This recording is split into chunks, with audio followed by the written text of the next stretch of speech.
말씀 창세기 12장 21절 보시겠습니다. 12장 21절 모세가 이스라엘 모든 장로를 불러서 그들에게 이르되 너희는 나가서 너희의 가족대로 어린 양을 택하여 유월절 양으로 잡고 우슬초 묶음을 가져다가 그릇에 담은 피에 적셔서 그 피를 문 임방과 좌우 설주에 뿌리고 아침까지 한 사람도 자기 집 문 밖에 나가지 말라. 여호와께서 애굽 사람들에게 재앙을 내리려고 지나가실 때에 문 임방과 좌우 문설주에 피를 보시면 여호와께서 그 문을 넘으시고 멸을하는 자에게 너희 집에 들어가서 너희를 치지 못하게 하실 것임이니라. 너희는 이 일을 규례로 삼아 너희와 너희 자손이 영원히 지킬 것이니 너희는 여호와께서 허락하신 대로 너희에게 주시는 땅에 이를 때에 이 예식을 지킬 것이라. 이후에 너희의 자녀가 묻기를 이 예식이 무슨 뜻이냐 하거든 너희는 이르기를 이는 여호와의 유월절 제사라.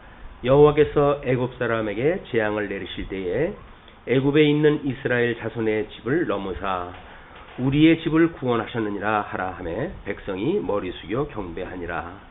이스라엘 자손이 물러가서 그대로 행하되 여호와께서 모세와 아론에게 명령하신 대로 행하니라. 오늘 그 2장 12장 그 마지막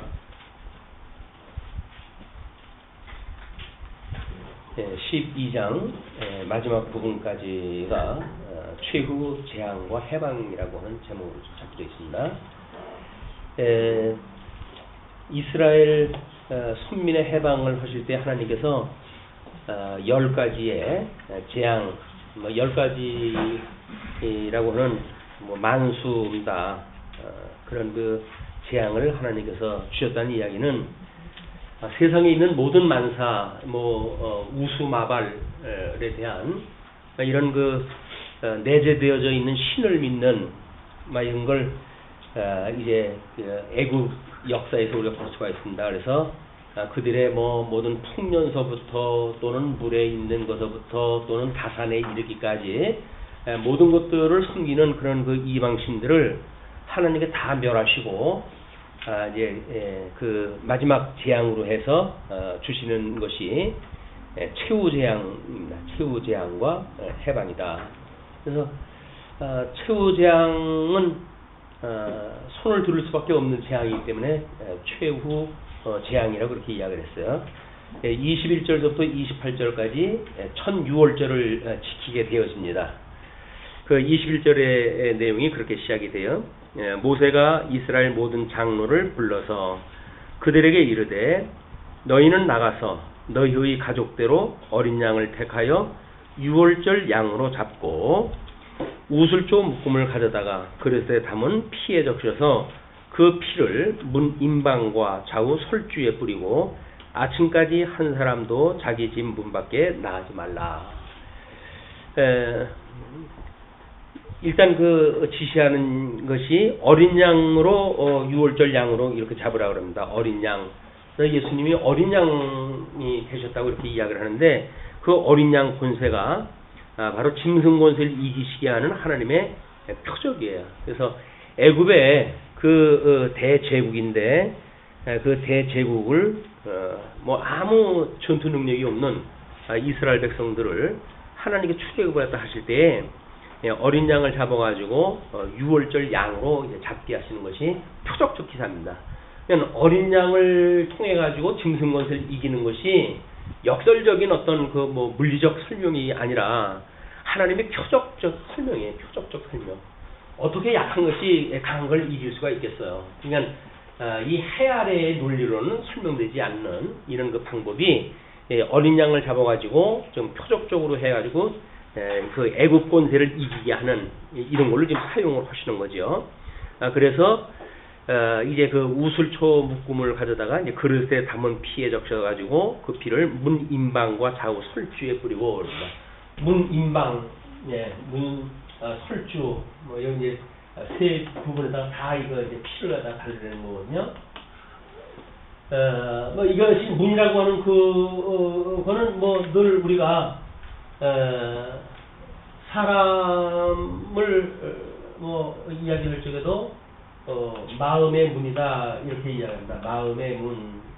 사람이 이 마음이 깨달음이 온다 그러잖아요. 깨달음.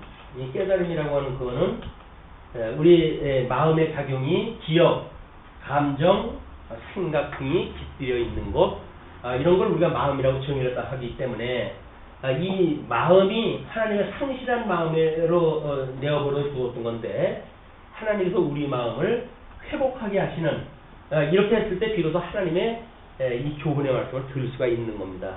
그렇지 않으면 이게 불가능한 거기 때문에 그래서 이 마음에 하나님의 교훈이 생명의 말씀이에요. 이 교훈이 깨달음에 이르게 하려고 한다면 여기에 예수 그리스도의 고열이라고 하는 믿음이 있어야 돼. 이게 교훈을 들으려고 한다면 하나님께서 이 믿음을 주셔야 이게 가능한 거죠. 그러니까는 이스라엘 백성들이 지금 문설주가 갈라가지고 어떤 유월절을 지킨다는 이런 형이하학적 이런 섭리는 장차 우리 예수 그리스도께서 어떻게 몸이 찢겨가지고 제물의 피로 제사를 드리시고 그리고 하나님 나라로 가는 문을 지금 만들어 놓으신 거에 대한 이야기거든요. 이건 이스라엘 백성들한테는 구원의 문이고 또는 뭐 출애굽을 갖다 하게 되어지는 짐승권세를 이기게 되어지는 하나님의 이 재앙을 넘게 되어지는 이런 그 문이고 이 문을 통해 가지고 이스라엘 백성들은 출애굽이라고 하는 뭐 10번이나 막았던 그런 그 문인데 바로가 결국 항복을 하고 문을 열어주게 되어지는 그런 그 문이기도 합니다. 또 예수 그리스도의 십자가의 사건을 통해서 성도들이 어떻게 구원을 받는가에 대한 구원의 문제이기도 하죠. 이런 그 문제가 지금 진행이 되어지기 때문에 모형적으로 보여주는 이스라엘의 그런 그 역사와 실제적으로 이루어지는 예수 그리스도의 이런 그 역사를 넘나들면서 이걸 이제 볼 수가 있는 겁니다. 자, 이렇게 해가지고 일단 한 사람도 자기 집 문 밖에 나가지 말래요. 왜냐면 문 바깥에 있게 되어지게 되면 이제 애굽의 그 장자를 멸하려고 하는 사자가 치게 되어집니다. 피할 수 있는 길은 이 어린 양 피를 바른 문 안에 들어가져 있을 때 안전한 거예요. 우리가 예수 그리스도 안에 있을 때 예수 그리스도 안에 구원받은 성도들에게만 이것이 가능한 일이다. 이제 그렇게 보시면 되겠죠. 네, 그러면서 여호와께서 애굽 사람들에게 재앙을 내리려고 지나가실 때에 문 임방과 좌우 문설주의 피를 보시면 여호와께서 그 문을 넘으시고 멸하는 자에게 너희 집에 들어가서 너희를 치지 못하게 하실 것임이니라. 하나님께서 이 문 표시를 갖다 보고 이제 이 안으로 들어가서 있는 자들에게는 다치지 않게끔 하나님께 허시했다고 하는 그런 걸 약속을 갖다 하십니다. 그러면서 너희는 이 일을 규례로 삼아서 너희와 너희 자손이 영원히 지킬 것이니. 이 규례를 만든다는 이야기는 이 유월절 사건이라고 하는 것이 단회적이라는 겁니다. 왜냐면 반복적으로 일어나는 일이면 규례가 필요 없죠. 근데 단회적으로는 일어나는 일이기 때문에 이걸 기념할 수 있는 규례를 갖다 만드는 거야. 그래서 규례라고 하는 걸로만 보게 되면 이거를 기억할 수 있는 일입니다. 기억할 수 있는 일. 그래서 우리가 세례를 받는 것도 구속 사건을 기억나게 하시려고 한다. 이렇게 칼빈이 이야기하는 이 기억에 대한 이야기입니다. 그래서 뭐 상징설도 있고 또는 이것이 직접 변한다라고 하는 그런 걸 주장하시는 분들도 있고 하지만 장로교에서는 이렇게 예수 그리스도의 십자가의 사건 이것을 우리가 기억을 갖다 해서 기억하는 그런 규례를 이제 세례를 갖다 베푸는 일로 중매몸된 교회도 하는 거예요. 근데 이제 우리가 규례를 지키는 일이 예수님이 와서 다 이루셨는데 무슨 규례가 필요하단 말이냐 이렇게 이야기를 해서 모든 그 규례를 피해야 된다 이렇게 주장하다 하는데 종교 개혁 이후에 수많은 이제 기독교가 수많은 그런 그 규례들이 양산되어져 왔었는데 종교 개혁 때에 성찬이라고 하는 그 규례와 세례식이라고 하는 이 두 가지를 남겨놓고 나머지 거는 다 폐해버린 거야. 다 폐했다. 뭐 나름대로 종교개혁 이전까지는 교회사에서 그래도 뭐 이건 우리가 기억을 갖다 할 만한 일이다라고 해서 남았던 일들도 종교개혁자들 입장에서 보게 되면 이런 것이 다 이 복음을 깨닫는데 방해가 되어진다 해가지고 이제 취소를 시킨 건데 두 개를 남겨놨어요. 이 두 개를 남겨놓게 되어야 되는데 우리 이제 하나님의 복음을 이제 전하는 이 교훈의 방법을 보게 되면 이건 우리가 복음이라고 이렇게 이야기를 했을 때 이 복음이 원리적으로 해가지고는 말씀을 우리가 선포하게 되어지는 거죠. 예, 성경이 기록되어지는 말씀을 선포하게 되어지게 되면 복음이 원리적으로 다 선포가 되어지는 거예요.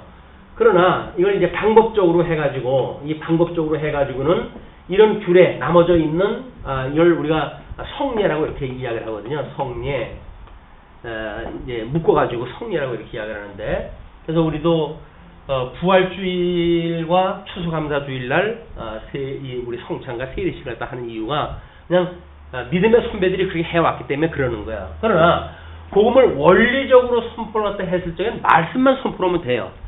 그런데 방법적으로 이제 우리 믿음의 선배들이 이거를 전통적으로 남겨놨으니까 방법적으로 해가지고 이걸 성례를 우리가 남겨놓게 되어집니다. 그러나 말씀을 원리로 우리가 선포했다 했을 때 이걸 결과로 이 말씀이 남겨지는 것이 권징의 문제거든요. 이게 주님의 몸된 교회에서 권징을 갖다 해야 되느냐라고 하는 문제가 이제 남는 거예요. 뭐 요즘은 이제 신천지라든지 이런 그 이단 교파의 사람들이 교회에 자꾸 들어오고 뭐 이런 문제들이 있어가지고 이 권징 문제에 대해서 이제 신경을 좀 쓰지요.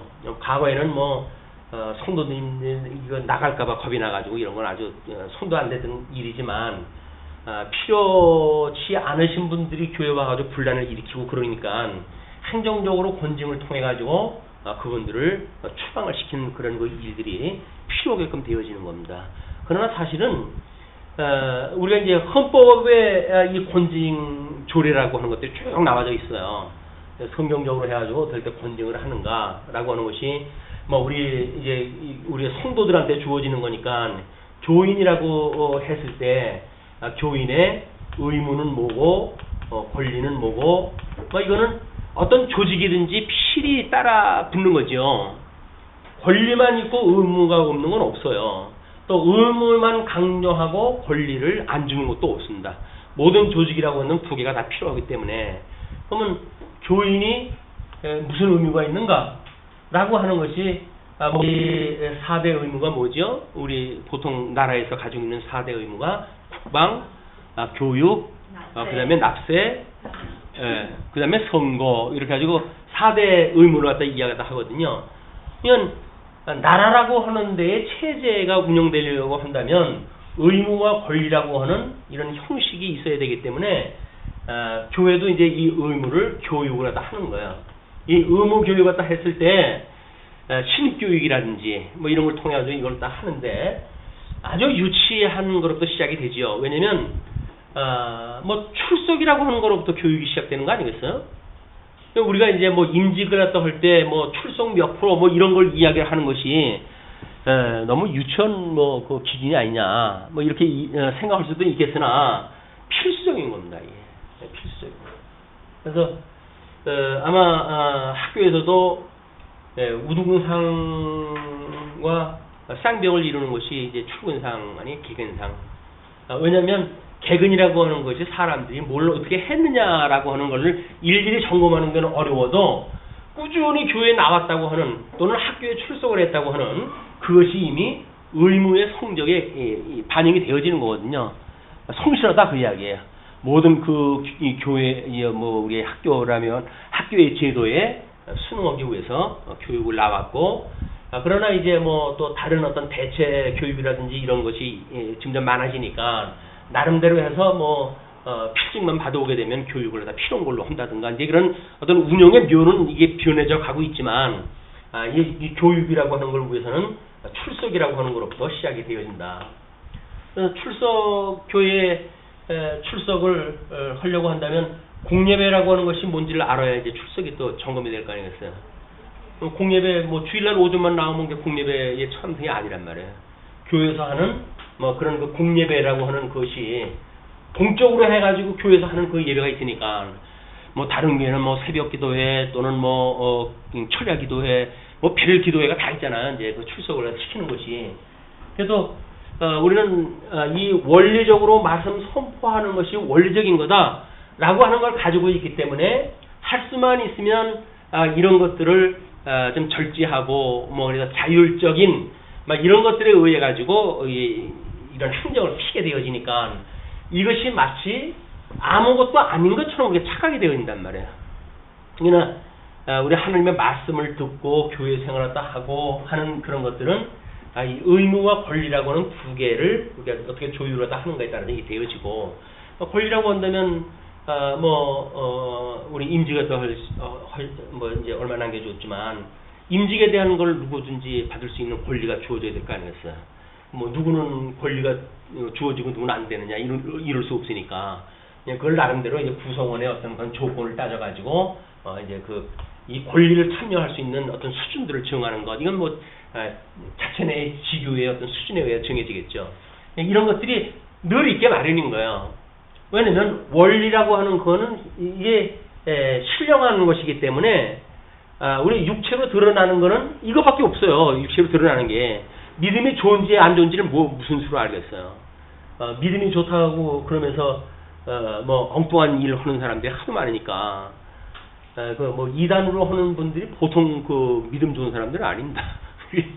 그 가름할 수가 없어요. 그러니까 우리 교회라고 한다면 이제 우리 이 헌법을 만들어요. 이제 총회에서 이제 헌법을 주관을 하게 되어지는데 이 헌법이라고 한다면 제일 먼저 이제 정체를 이야기를 하죠. 장로교회 정치라고 한다면 장로를 선발했다 해가지고 대의 정치를 했다 하는 거를 장로교회 원리로 한다든지 뭐 이렇게 해가지고 정체를 밝혀요. 일단. 그럼 이 총회의 이 정체가 밝혀진 그런 거에 의해서 이 하부 어떤 그 세법으로 해가지고 이 세칙으로 쭉 나오게 되어지거든요. 물론 이제 노회 이거는 총회에 대한 거고 총회에서 이걸 관장을 한다고 한다면 노회에서는 이거에 준한 규칙을 만들게 되어집니다. 규칙. 이런 그 원리에 따라서 노회에서는 규칙을 정해요. 그런데 이 규칙은 이쪽의 헌법을 뛰어넘는 게 나올 수가 없겠죠. 어차피 이 하위 개념을 조정하는 거니까. 그리고 이 지교회에 이르게 되면 지교회에서는 정관을 만들어 가지고 나름대로 우리가 이제 이 교회 행정을 해가는 거거든요. 이 교회 정관도 만약에 노회에 속해져 있다고 한다면 노회의 규칙을 뛰어넘을 수가 없겠죠. 그러니까 이렇게 노회에서 목사를 파송을 지교에다 해가지고 그래서 목사는 교회의 대표라고 이렇게 이야기를 해요. 교회의 대표. 장로는 교인의 대표예요. 교인 대표. 그래서 교회 대표와 교인 대표가 묶여져 가지고 당회를 우리가 구성을 하게 되어지는 겁니다. 왜냐면 대의 정치니까 장로님들이 일을 하는 거예요. 회의의 전체를.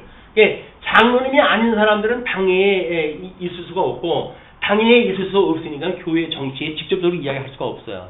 그러나 그 장로님을 누가 선출을 하다 하냐면 교인들이 선출을 하다 하기 때문에 교인의 대표가 되어지는 거거든요. 근데 교인들이 정신없이 장로님을 선출해 놓으면 장로님이 자기 위해서 군림을 갖다 하는 거야. 뽑아줄 적에 아무 일 없다, 그냥 수고 많았지, 해가지고 표 관리하느라고, 그렇게 하다가, 일단 장로 하면은, 요즘 아이들 용어로 해야지, 쌩까요.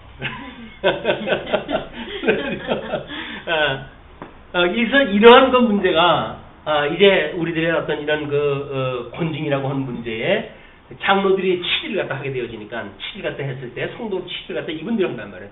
이분들이 장로님 추대했고, 추대해놓은 장로에 의해서 치리를 갖다 받아야 돼요. 이거를 당신을 우리 장로 교인의 대표로 선출했다 했기 때문에 당신의 지도를 기꺼이 받겠습니다라고 하는 서약과 동시에 그분을 추천했기 때문에 이걸 받아야 되는 거예요. 받아야 되기 때문에 이건 부당하다라고 하게 되면 이제 개인 장로님에 의해서 되었다고 한다면 이거를 당회에다가 보고를 또 해가지고 억울합니다 라고 해서 고소를 또 할 수가 있어요. 근데 당회에서 만약에 안 된다고 한다면 노회로 상소하고 그 다음에 우리 총회로 상소하게 되어지고, 그래서 적어도 장로교회에서는 이렇게 세 가지의 이 회의를 다 거칠 수 있는 이런 그 보호를 받게 되어지는 것이 장로교회 법입니다. 장로교회 법은 상당히 신산적인 거예요. 그래서 어떻게 그냥 당에 올라가가지고 묵살되고 그냥 이렇게 되어지는 것이 아니라 억울하다 싶게 되면 상소하고 또 상소해가지고 최소한도 세계의 그런 총회까지 가는데도 불구하고 억울함을 풀어주지 않는다. 그럴 수도 있겠죠. 그때는 하나님께 맡기는 거예요. 왜? 만약에 썩은 총회 산하에서 교권에 의해 가지고 그 일이 만들어진다고 한다면 그건 하나님께서 이들을 치실 일이지 어린 성도 한 사람이 그걸 할 수가 없잖아요. 그냥 그때는 우리 주께 맡기는 거예요. 주의 뜻대로 하소서. 억울해도 할 수 없어 이제. 그래도 어차피 총회라고 하는 법에 의해서 이것이 운영이 돼야 되기 때문에 이것이 가시적인 교회에서 만들어내는 일들이란 말이야. 가시적인 교회에서 일어나는 일들이 방법과 결과로 이게 나오진다. 그러나 우리가 원리적으로 보게 되면 말씀을 듣게 되어지게 되면 우리는 이 말씀에 의해 은혜를 깨닫게 되어지잖아요. 근데 이 우리 가견교회에서는 성례가 은혜 받는 수단으로 이야기를 하는 거야. 왜냐면 이 은혜를 받을 때 세례를 받을 때 우리가 그 구원의 감격을 이야기하고 또 세례를 받을 때 우리가 구원을 받았을 때 그 감격을 다시 기억하다 해내는 그런 그 일로 인해 가지고 또 떡을 떼고 그럴 때마다 예수님 죽으심을 우리가 생각하고 그럴 때 은혜를 우리가 깨닫게 되어지는 일이기 때문에 은혜를 받는 수단으로 이걸 이야기하기도 합니다. 그러나 원리적으로 말할 때에는 말씀이 선포되어지게 되면 예수님의 죽으심과 부활에 대한 것이 끊임없이 선포되잖아요. 근데 그때는 은혜가 안 느껴지고 떡을 뗄 때나 괜히 눈물 찔끔찔끔 짜고 이렇게 한다고 그러면 뭔가 좀 문제가 있는 거예요. 왜냐면 원리적으로 그런 감동이 없으면서 왠지 느낌으로 봤을 때 감정적으로 떡을 뗀다든지 하면 예수님 십자가에 못 박아 죽으신 거 이런 게 연상되어지면서 우리 예수님 어떻게 하는 아주 자연인의 그런 거 가까운 인식을 갖다 하게 되어지는 것이 가경교에서 갖게 되어지는 위험성이에요. 그래서 신비주의라든지 그런 것이 왜 이게 나오게 되어지냐면 이 원리적인 말씀을 들어가지고 있는 감격으로는 모르는 거예요. 그렇기 때문에 뭔가 좀 신비적인 요소가 있고 그래야 예수 믿는 맛도 나는 것 같고 이렇게 되어지기 때문에 점점 깊이 들어가다 보게 되면 완전히 이제 그 신비주의의 종이 되어져 버리고 마는 겁니다. 그래서 이런 가견적 교회에서 나오는 방법과 결과라고 하는 이 문제는 원리적인 말씀만 잘 읽게 되면 은혜를 깨닫게 되어지는 건 물론이고 말씀을 잘 깨닫게 되어지면 스스로 건징을 스스로가 받아요. 하나님 말씀으로 인해 가지고 자기의 죄성이 깨달아지고 그렇게 되어짐으로 해 가지고 점차 하나님 앞에 우리가 성화되어져 가는 과정을 갖기 때문에 이 원리적인 말씀으로 해 가지고 우리는 모든 것이 가능하다. 그러나 가견교회 생활도 해야 되기 때문에 이 두 가지가 병행해서 지금 이루어지고 있는 것이다. 이렇게 이해를 하시면 될 것 같아요. 규례를 설명하다 이렇게 이야기가 나왔는데, 자 그러면 왜냐하면 이제 그렇게 이야기를 하는 거 아니 24절에 너희는 이 일을 규례로 삼아 너희와 너희 자손이 영영히 지킬 것이라. 이거는 지속적으로 해가지고 지켜야 돼. 이거를 규례는 지켜야 돼요. 왜? 이건 단회적인 거니까 그렇게 되어지는데 이후에 너희의 자녀가 묻기를 이 예식이 무슨 뜻이냐 하거든. 이 기억나게 하는 그런 일들이 교육적 효과가 그거라는 이야기예요. 교회에서 이런 규례를 갖다 했을 때 우리 아이들이 엄마 왜 엄마는 떡 먹고 나는 안 줘? 이렇게 이야기할 수가 있잖아요. 떡을 뗄 때. 그렇게 했을 때 예수 그때의 죽으심에 대한 부활에 대한 복음을 증거하는 기회가 되어지기 때문에 이런 이 규례를 어린아이들이 어려서부터 말씀을 듣고 복음을 깨닫고 할 수는 없잖아요. 어렸을 적에는 이런 것들을 통해 가지고 가견적인 방법을 통해 가지고 교육이 되어져 가기 때문에 이런 절차를 갖다 밟는다. 이제 그렇게 보시면 될 것 같아요.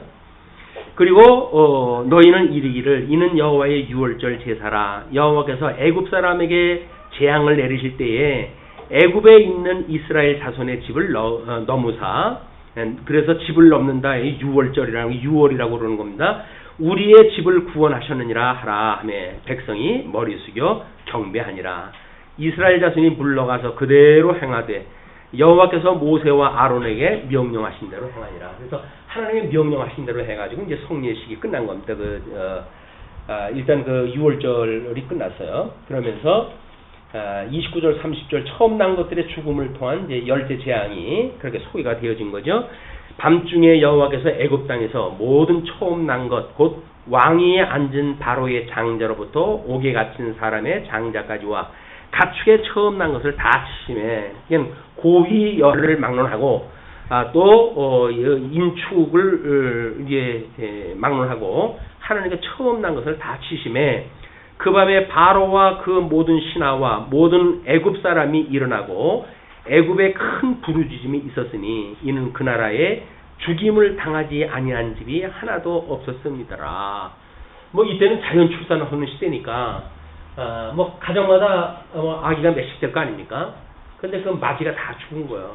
이건 뭐 대단한 저주죠. 그런 그 저주가, 우리 장자라고 하는 거는 맏아들되는 예수 그리스도와 주의 몸된 교회 성도들에 대한 그 강제와 마찬가지로 바로와 바로에 속한 모든 권속들을 예표하는 그런 그 이야기라고 했어요. 그러니까 짐승 권세에 미혹당하는 그런 그 사람들이 이제 있게 되지 않습니까? 그런 사람들도 다 그 짐승 권세의 이 예속되어진 걸 알려주는 방법이 그 장자를 치는 방법이었단 말이에요.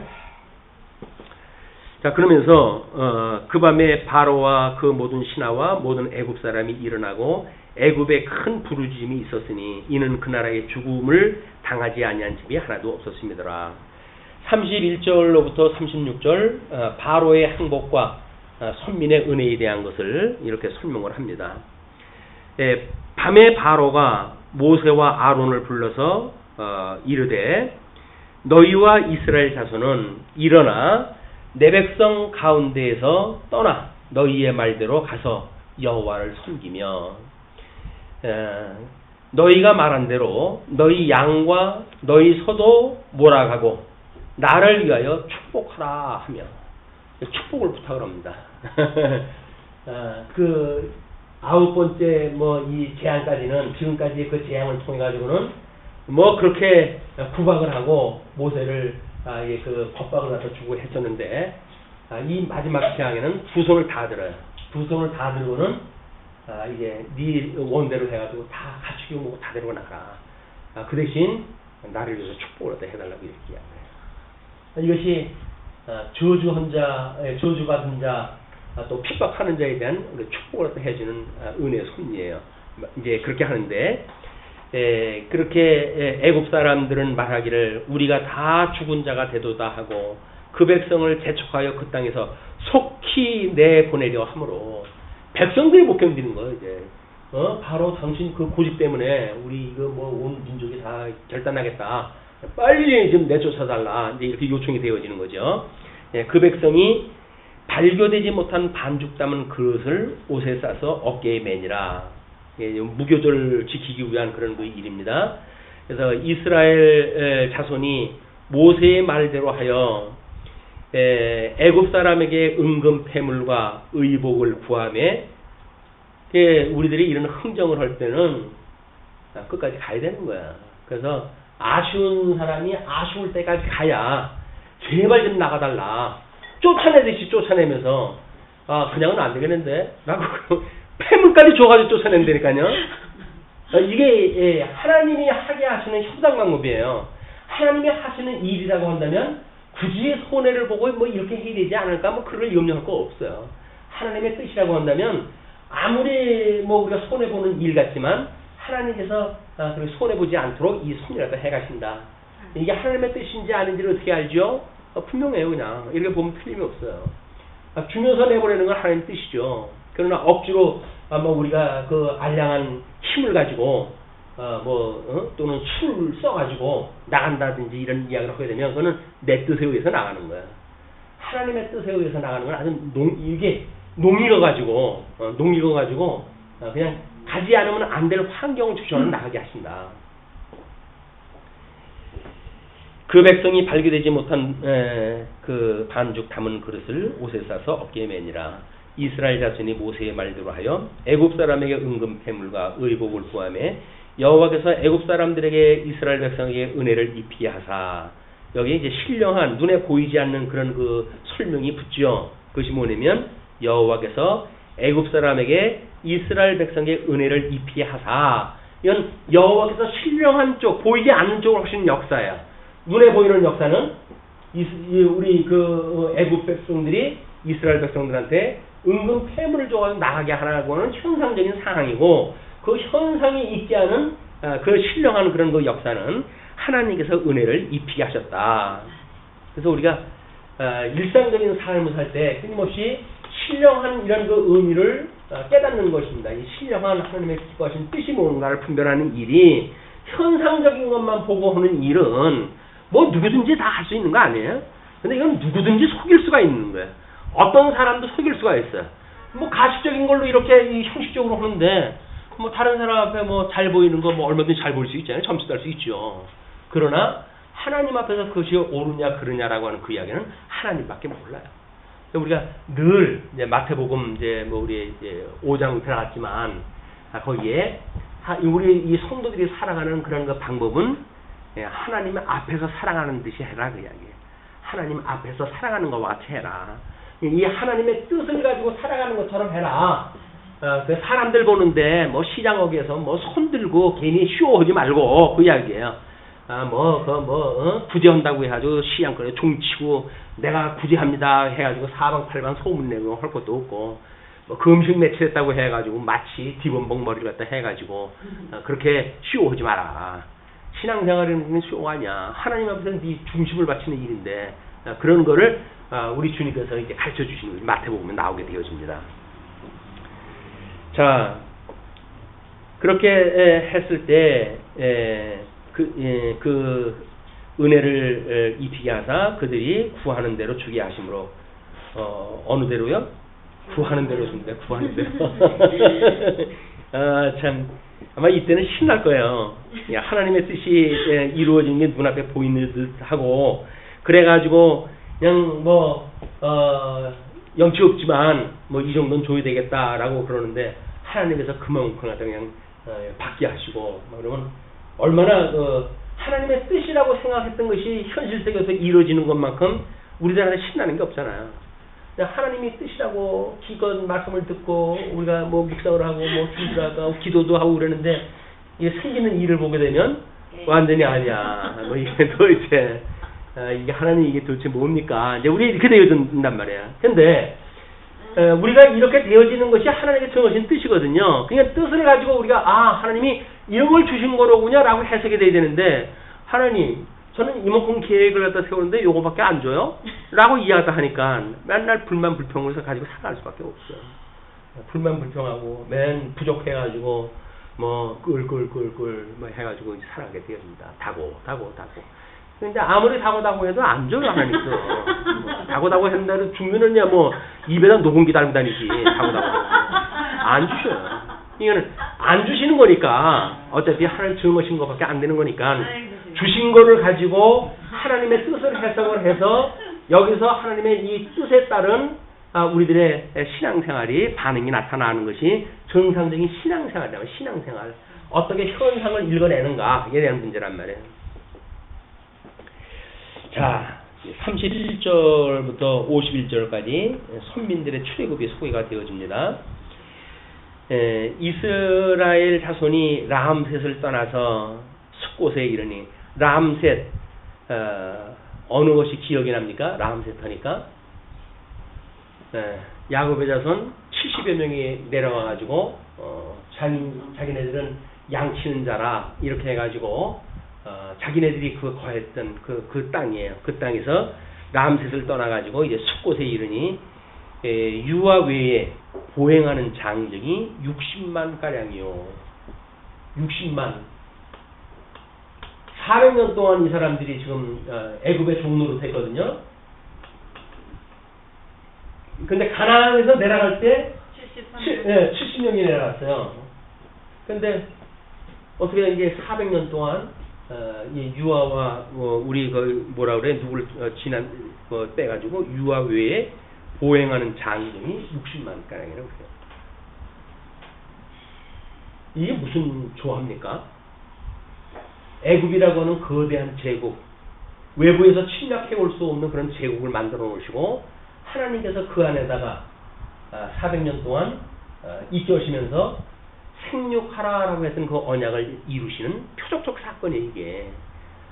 우리가 아담 이후에 이 죄 가운데 잉태되어지고 죄 가운데 출생되어졌다고 하는 그런 그 이야기는 놀라운 표적적 사건입니다, 이게. 어떻게 예수님이 하나님이 이 땅으로 오셔가지고 또 그렇게 타락했던 우리를 불러내가지고 하나님 나라의 백성을 삼아주셨는가라고 하는 그런 그 문제는 세상에 어떤 거 바꿀 수가 없는 우리의 가치인 거예요. 그걸 우리가 가치라고 이야기를 합니다. 가치. 뭐 어떤 그 프로그램에서 그런 이야기를 하더라고요. 아주 심각한 철학적 질문을 갖다 했어요. 당신의 가치를 어떻게 생각을 하십니까? 뭐 이런 질문이에요.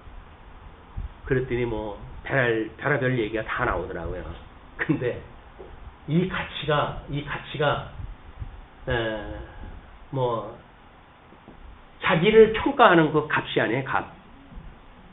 근데 자기가 이걸 만약에 어떤 신이 없다고 하는 무신론자가 과학자적인 입장에서 인간을 분해를 갖다 하게 되면 뭐 얼마의 화공 제품하고 뭐 얼마의 무기질하고 뭐 이렇게 해가지고 몇 프로치 안 된다는 거 아닙니까? 사람 하나 죽여가지고 뭐 걷어내는 일이 얼마 안 된다는 거예요. 그게 소위 그 물리학자라고 하는 이제 생물학자들이 하는 이야기입니다. 그래도 뭐 좀 철학적인 사람이라고 한다면 당신의 가치는 아주 고귀한 겁니다. 이렇게 이야기하잖아요. 그래서 당신은 뭐 대한민국 국민으로서 뭐 이만한 가치가 있는 분이다라고 해가지고 우리 자존심을 갖다 키워주고 민주 시민으로서의 어떤 그 기분을 가지고 세상을 살아가게 만들어지기도 하고 그래요. 그런데 그 가치도 여전히 뭐 요즘 그 뭐 아버지들의 그 이야기를 하면서 세상에서 가장 외로운 사람이 아버지라는 거예요. 왜냐면 아버지는 돈 벌는 일만 하다가 뭐 집에 들어오면은 아이들이 전부 뿔뿔이 가 있잖아요. 그래서 어떤 집은 아버지가 와이파이 라인을 쇼파 뒤에 있는 쪽에다 설치하다 합니다. 그럼 지네방구 들어가면 와이파이가 터지질 않으니까 어쩔 수 없이 아빠 쇼파에서 TV 보고 있는데 그 옆에 옹기종기 모여 앉아 있대요. 근데 이제 뭐 기분 좋을 때 요청은 되는구만. 아빠 와이파이 우리 좀 옮겨줘. 그래가지고 마루로 그게 나오는 순간 마루로 나오게 되면 뭐 지네들 있는 방에 전부 이제 갈 수가 있잖아요. 바로 전부 지네 방으로 다 들어간대. 그건 와이파이 때문에 아빠하고 같이 있었던 거지 아빠하고 같이 있고 싶어서 있었던 게 아닌 거예요. 아빠가 쇼파 뒤에 그 안방에다 뒀던 그것 때문에 이제 지네 방까지는 안 가니까 있었는데 결국은 그래가지고 그 와이파이 옮겨놓는 순간 아이들은 다 떠나가 버리고 아버지는 여전히 혼자 남는 거예요. 마지막 그 자부심이 이 가치가 뭐냐? 리모컨이라는 거 아닙니까? 이건 누구한테도 내가 양보 못해. 이 가치예요. 우리 힘 잃어버리는 아버지들이 가지고 있는 가치 리모컨 하나 딱 움켜쥐고 쇼파가 푹 꺼지도록 그 자리에서 지내는 아빠들의 모습 불쌍하지 않습니까? 근데 뭐 이게 누구나 가질 수 있는 그런 건 문제예요. 근데 우리 하나님께서는 천하보다도 더한 우리의 생명이라고 이렇게 값을 매겨주거든요. 천하보다도 더하대요, 우리가. 아니, 천하보다도 더한 우리들이 이 가치를 하나님께서 매겨준 가치인데, 우리는 천하는커녕 내 영혼까지도 팔아가지고 뭘 여기서 얻어먹었으면 좋겠다고.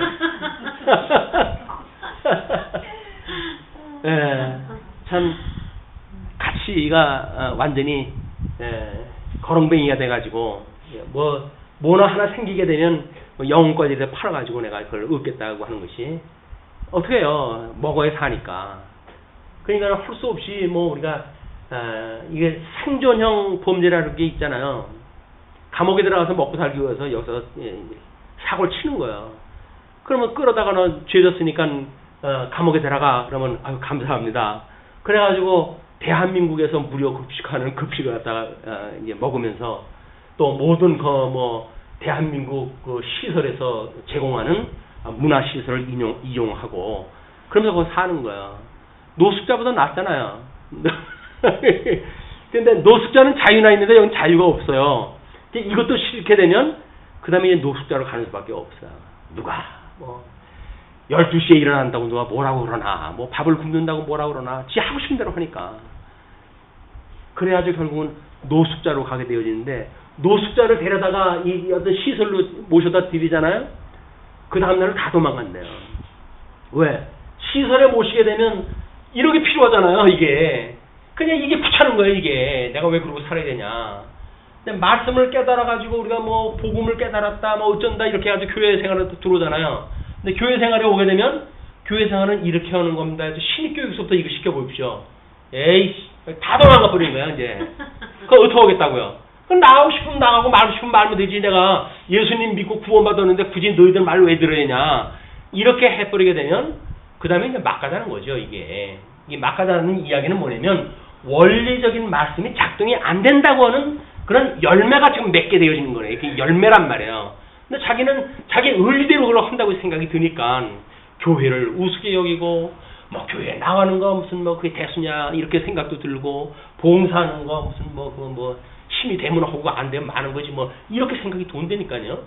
그냥 나오고 안 나오고에 대한 문제가 최소한도의 이렇게 했을 때 우리 지역 관리가 되고 구역 관리가 되어지고 그러잖아요. 이런 게 작동이 안 되는 거예요. 완전히 무법자예요. 무법자. 이런 것이 지금 이 말씀이 정상적으로 작동이 되어지는가 안 되어지는가를 뭘로 봅니까? 이걸로밖에 볼 수가 없어요.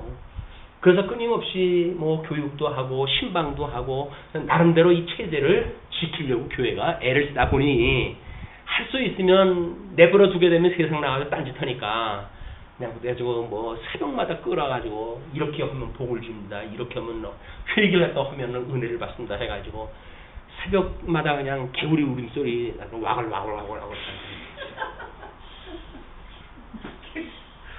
우리가 이 원리적인 하나님의 말씀이 작동되는가 작동되지 않는가는 하나님 앞서 내가 어떻게 살아가는가에 대한 자기의 이 성찰의 문제거든요. 근데 믿음의 생활이라는 건 자기 성찰인데 자기가 자기 성찰을 생각을 안 하고 다른 사람 눈에 보이기 좋게끔 보이려고 하니까 그러니까 쇼가 연출되어지고 쇼가 연출되어지니까 그걸 또 통제하려고 하는 제도가 만들어지고 아니 이게 악순환이 되어지는 겁니다. 이렇게 하면서 교회가 점점 부패하게 되어지는 거야. 그러다가 이제 뭔가 또 말씀에 의해서 하나님께서 깨어나게 하게 되면 아이쿠먼이나 해가지고 잠들어 있던 영혼들이 그냥 깨어가지고 뭔가 획기적인 그런 부흥운동이 일어나고 이렇게 되어지는 거거든요. 이건 끊임없이 반복이에요. 세상에서 이렇게 한번 은혜를 받았다고 해도 은혜의 감동을 가지고 평생 살아가는 방법이 없어요. 우리 권사님, 내가 이 말씀 듣고 얼마나 은혜를 그렇게 은혜롭고 가슴이 뜨겁게 있었는데 어느 날 왠지 가슴이 식어가면서 미미해지고 이러더라. 그래서 한참 동안 걱정을 또 하셨다고 그러더라고요. 네, 끊임없이 우리 하나님 붙들려고 하는 하나님의 은혜의 섭리에 그것도 만약에 나도 모르게 가슴이 맨날 뜨거워 보십시오. 그럼 뭐라 그럴 거예요? 야 나는 은혜가 충만해. 가슴 뜨거운 가지고 은혜가 충만하다고 착각하는데 착각이 아니지. 의도적으로 그렇게 해석을 하는 거예요. 그 감동을 그렇게 해석을 한다니까요. 그게 신비주의. 우리는 은혜를 받았을 때 감동이 있고 또는 때로는 죄도 깨닫게 되어지고 그래서 다시 또 우리 주님 앞에 회개도 하고 하는 반복적인 우리들의 신앙생활이 되어지는 거지. 뭔가 한번 뜨겁게 되면 우리 이제 그래서 모 교단에서는 한번 예수님을 믿을 때까지의 죄는 예수님 믿음으로 해서 예수님 다 죄를 용서해 주셨고 그 나머지 죄는 안 진다는 거 아니겠어요? 사람이 안 진다는 거예요. 이제 예수 믿으면 죄를 안 진다는 거예요. 그게 얼마나 그게 신앙생활이 어렵겠어요. 이런 거 문제를 우리는 말씀의 원리를 가지고 우리 끊임없이 하나님의 그런 그 이름이 기억나게 하시고 그를 경외하는 그런 환경을 기억하게 하시고 모든 하나님의 행하신다고 믿어지니까 이게 전부 학습의 장이 되어지는 거죠. 이건 괴롭고 싫고 도피할 그런 그 대상이 아니라 끊임없이 배우고 우리 익힐 이런 그 장이 되어지는 거다. 준비몸된 교회는 하나님에 대한 끈이 익힌 공부가 되어지는 것이지, 동원을 시켜가지고 뭐 강제로 예비군 동원하는 것도 아니고, 동원됐다고 해가지고 뭐 1인 배가 운동하다 해가지고 2명 이상 전도하라고 뭐 압박하는 것도 아니고, 우리 예산이 떨어졌으니까 적어도 집대 뭐 어떻게 좀 은행에다 맡겨서라도 돈 얼마씩 내라고 강조하는 것도 아니고, 그럼 순전히 이건 이제 자원하는 마음으로 되어지니까 이거는 살아있는 말씀이 없이는 불가능한 겁니다. 눈에 보이는 가시적인 세계 속에서는 살아있는 말씀이 역사하지 않으면 이건 불가능하다. 이건 끊임없이 반복할 수밖에 없어요. 우리도 이제 하나님의 말씀을 가지고 나름대로 말씀에 정진하다 보니까 이게 가능하지. 이제 한 대 물러가고 2대 정도 물러가고 그렇게 되어지게 되면 어떤 사람이 와서 어떤 그 뭐 말씀을 선포할지 누가 압니까? 그렇게 되면 우리 자녀들은 어떤 말씀을 먹고 살지 몰라요. 우리들은. 그들을 위해 가지고 나름대로 교회가 진리를 전승하고 보수하는 것이 교회의 사명이라고 생각이 드니까 그를 위해 가지고 우리가 조직도 운영을 하고 그렇게 되어지는데, 그것도 어렵다고 한다면 그 다음에 나만 가면 됐지 뭐 아들 손자에 어떻게 될 건데 내가 뭐냐, 이렇게 돼버리게 되면 이건 생명의 원리가 아닌 거야. 이런 것이 이 말씀을 가지고 끊임없이, 이게 지금 이스라엘 역사 끊임없이 계속되어지는 역사 아니에요. 400년에 이어가지고 지금 계속되어지는 역사인데 우리들의 삶의 역사는 마찬가지다. 그들이 39절입니다. 애굽으로부터 가지고 나온 발교되지 못한 반죽으로 무교병을 구웠으니 이는 그들이 애굽에서 쫓겨남으로 지체할 수 없었음이며 아무 양식도 준비하지 못했음이었더라. 지금 무교병을 구워가지고 나왔어요. 근데 구워가지고 먹었어요. 요거는 지금 만나가 내리기 전까지의 상황이겠죠. 이스라엘 자손이 애굽에 거주한 지 430년이라 430년이 끝나는 그날에 여호와의 군대가 다 애굽 땅에서 나왔은즉 이 밤은 그들을 애굽 땅에서 인도하여 내심으로 말미암아 여호와의 앞에 지킬 것이니 이는 여호와의 밤이라 이스라엘 자손이 다 대대로 지킬 것입니다. 전부 규례로 지키게끔 이렇게 하나님께 주셨어요. 43절부터 이제 여호와께서 모세와 아론에게 이르시되 유월절 규례는 이러하니라. 이방 사람은 먹지 못할 것이나 각 사람이 돈으로 산 종은 할례를 받은 후에 먹을 것이며, 자 유월절이라고 하는 이 절기는 일단 뭐가 필요하냐면 여기에 할례를 받아야 돼요. 이때는 이제 우리 신약에서 율법을 받기 전입니다. 이 할례는 아브라함한테 받은 거예요. 아브라함이 하나님께서 아브라함에게 주신 규례입니다. 아브라함에 속했다라고 하는 것이 증거되어지고, 그래서 열조와의 언약을 했던 우리 아브라함에게 언약했던 대로 내가 내 그 후손들을 이제 그 이방의 계기대에 했고 거기서 400년의 이스라엘을 불러낼 것이야 라고 약속했던 그 근본 약속에 의해 가지고 6월절이라고 하는 걸 지켜서 그들이 예수 그리스도의 이 보혈의 공로로 나올 수가 있게 되어지는 겁니다. 그래서 이건 할례를 받지 않으면 6월절을 먹지 못하게끔 만들어놨어요. 자, 그러면서 각 사람이 돈으로 산 종은 할례를 받은 후에 먹을 것이며 거류인과 타국 품꾼은 먹지 못하리라. 한 집에서 먹되 그 고기를 조금도 집 밖으로 내지 말고 뼈도 꺾지 말지며, 6월절 어린 양이 죽을 때의 그런 그 모습을 그대로 보여주는 겁니다. 또 그래서 이스라엘 회중이 다 이것을 지킬지니라. 너희와 함께 거류하는 타국인이 여호와의 6월절을 지키고자 하거든 그 모든 남자는 할례를 받은 후에야 가까이 하여 지킬지니 곧 그는 본토인과 같이 될 것이나 할례받지 못한 자는 먹지 못할 것이니라. 먹지 못한다는 이야기는 지금 이 보혈의 공로로 해가지고 지금 구원받는 반열로부터 지금 떨어진다는 이야기예요. 본토인에게나 너희 중에 거류하는 이방인에게 이 법이 동일하니라 하셨으므로 온 이스라엘 자손이 이와 같이 행하되 여호와께서 모세와 아론에게 명령하신 대로 행하였으며. 근데 재미난 거는 왜 하나님께서 이게 이 6월절에 있는 이스라엘 백성들이 이걸 먹고 해야 될 거 아니겠어요? 근데 여기에 뭐가 좀 포함되어져 있을까요? 사실은 버류민이라고 표현되어지는 뭐 이런 자들이 포함되어져 있는 거거든요. 이런 자들은 뭐 여기에 지파에 속해져 있는 사람들이 아니에요. 그런데도 불구하고 너희들 나갈 때 우리도 좀 같이 끼자. 너희들 뭐 이거 재앙받고 그러는 거 보니까 너희 신이 뭐 내가 여기서 뭐 평생 이렇게 살아왔지만 우리 신하고는 이거 뭐 비교가 안 된다. 그러니까 너희 나갈 때 나도 좀 시켜줘. 그래가지고 은금패물 있던 거 내가 너 이거 배나 더 줄게. 뭐 이렇게 해가지고 조건을 붙이고 나올 수 있잖아요.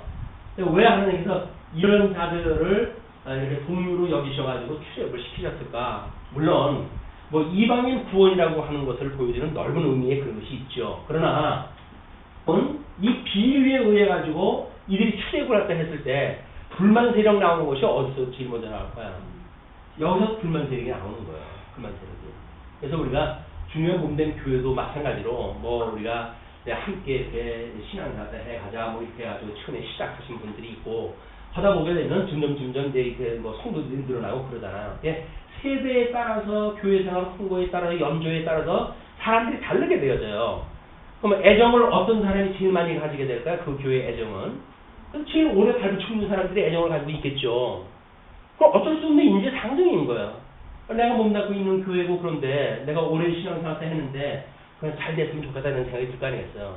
그러나 야 뭐 여기 아니면 안 되냐 이 방법 아니면 안 되냐 그래서 방법을 우선시 한다고 한다면 뒤집어 엎고 다른 거 만들면 될 거 아니겠어요. 그러니까 이게 하나님께서 어떤 사람들을 붙여주는가에 대한 거는 앞으로 하나님께서 그 주요 몸된 교회를 어떻게 하시겠다고 하는 이미 계획이 포함되어져 있는 거예요. 사람 많아진다고 해서 이게 좋아하는 일도 아니에요. 여기서 같이 나갈 때, 야, 우리도 나갔을 때 어떻게 될지 몰라. 너 여기 있는 게 안전해. 해가지고, 이 물레 앉혀놓는 게 낫지. 끌고 나가가지고, 이제 이 광야에서 이 불만 세력으로 등장해서 해가지고, 난리가 나고 사단이 나는 거예요. 뭐, 그렇게도 더 있어요. 하나님의 계획이 있어서 하시는 일이니, 또, 뭐, 이방인 구원이라고 하는 또 아주 긍정적 효과도 있지 않겠어요? 본토인에게나 너희 중에 거류하는 이방인에게 이 법이 동일하니라 하셨으므로 온 이스라엘 자손이 이와 같이 행하되 여호와께서 모세와 아론에게 명령하신 대로 행하였으며 바로 그날에 여호와께서 이스라엘 자손을 그 무리대로 애굽 땅에서 인도하여 내셨더라. 뭐 극적인 얘기 아무 반응이 없네. 애굽에 400년 종로로 서다가 지금 애굽에서 나왔다니까요. 근데 뭘 그래서 나보고 더라고 이런 식이면 이거 우리 곤란하지. 예수님을 통해 가지고 우리 아담으로 인해 가지고 죄 중에 출생되어졌고 죄 중에 우리가 잉태되어졌고 죄 중에 출생되어졌던 우리들이 그 죄의 권세로부터 자유를 얻었어요라고 하는 그런 그 이야기인데. 그래서